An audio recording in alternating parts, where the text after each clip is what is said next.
அனைவருக்கும் என் அன்பின் வணக்கம். நான் உங்கள் நெல்லை அன்புடன் ஆனந்தி. காற்றின் கால் தடங்கள் தன்முனை கவிதை தொகுப்பு நூலில் அடுத்த கவிஞர் கமலா முரளி அவர்கள், சென்னையிலிருந்து.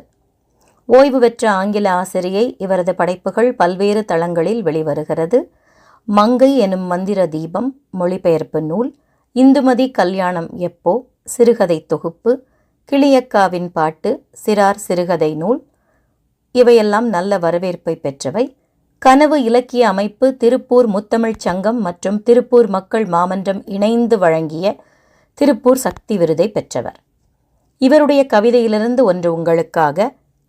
காதலை பரிமாறிய கைபேசியே அணுதின உணவானது. இணையத்தில் இயைந்த உறவு இல்லறத்தில் இழுபறியானது. இந்த நவீன காதலை பற்றி அழகாக எழுதியிருக்கிறாங்க. ஏன்னா இந்த காலத்தில் முதல்ல கைபேசி இல்லாத மனிதனே இல்லை, அடுத்து கைபேசி இல்லாத காதலே இல்லை. 24 மணி நேரமும் ஃபோனுக்குள்ளேயே இருப்பாங்க. அதுதான் உணவு, என்ன சொல்கிறது, தண்ணி, சாப்பாடு எல்லாமே அதுதான்.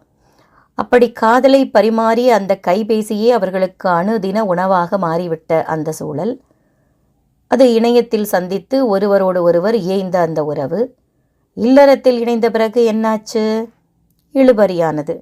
அதனால தான் சொல்லுவாங்க இல்லையா, காதலிக்கும் போதே எல்லாத்தையும் பேசிட்டா அப்புறம் கல்யாணம் பண்ணிட்டு பேச என்ன இருக்கும்?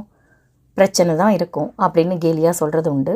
அதை அழகாக மையப்பொருளாக வைத்து இந்த கவிதையை படைத்திருக்கிறார். கவிஞருக்கு வாழ்த்துகள். நன்றி.